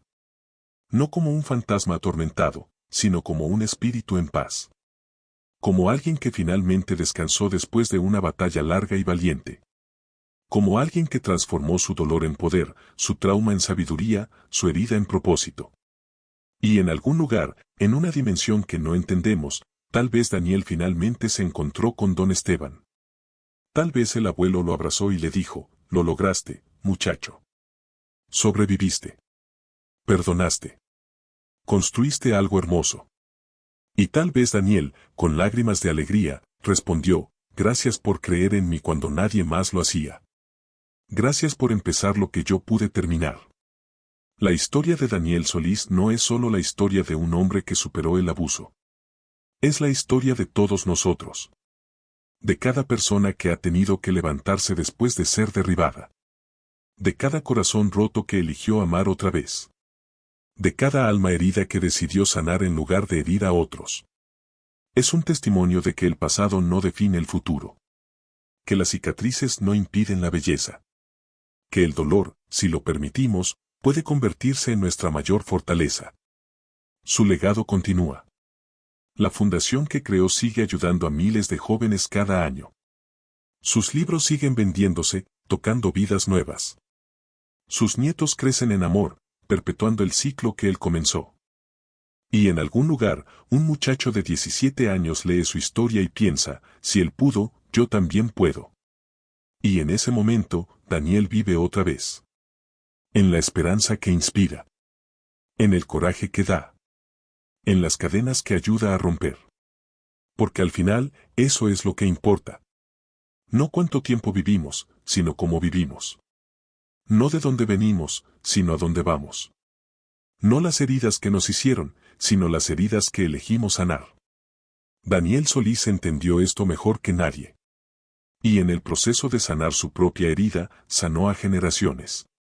En el proceso de liberarse a sí mismo, liberó a incontables otros. En el proceso de demostrar su propio valor, demostró que todos tenemos valor. No vales ni mi apellido, le dijeron una vez. Y él demostró que no solo valía más que ese apellido. Valía toda una vida de amor, de lucha, de esperanza. Valía el sacrificio de construir algo nuevo de las cenizas de lo viejo. Valía la valentía de mirar al abismo y no pestañear. Valía cada lágrima derramada, cada noche sin dormir, cada paso dado con miedo pero con determinación. Valía todo. Y al final, esa es la verdad que dejó grabada en el mundo, todos valemos todo. No por lo que hacemos o lo que logramos, sino por el simple hecho de existir, de luchar, de elegir el amor sobre el odio, la construcción sobre la destrucción, la vida sobre la muerte. Esta es la historia de Daniel Solís. Una historia de dolor y redención. De pérdida y ganancia. De oscuridad y luz. Una historia que termina no con venganza ni con resentimiento, sino con algo mucho más poderoso, con paz. La paz de saber que él fue suficiente. Que siempre fue suficiente. Que el niño que una vez tembló bajo las cobijas se convirtió en el hombre que cambió su mundo. Y en el proceso, cambió el mundo de tantos otros. Descansa en paz, Daniel Solís. Rompiste las cadenas. Construiste con amor. Viviste libre.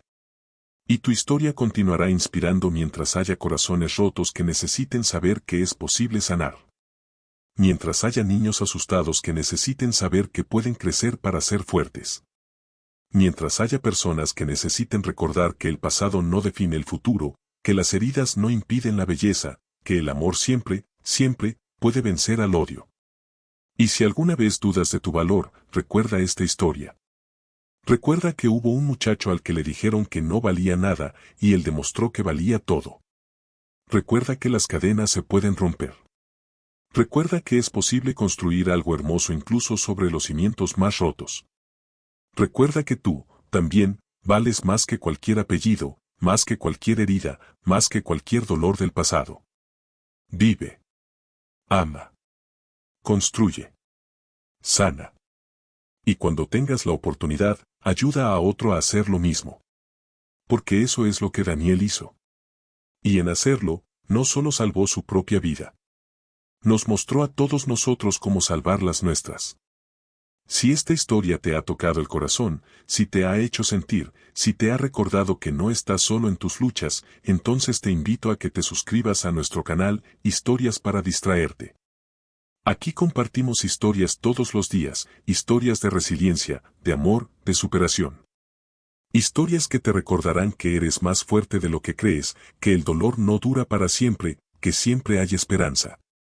Suscríbete, activa la campanita y acompáñanos en este viaje de descubrir historias que sanan, que inspiran, que transforman. Porque todos necesitamos recordar, de vez en cuando, que no estamos solos. Que otros han caminado caminos difíciles y han salido victoriosos. Y que tú, también, puedes hacerlo. Te esperamos con una nueva historia mañana.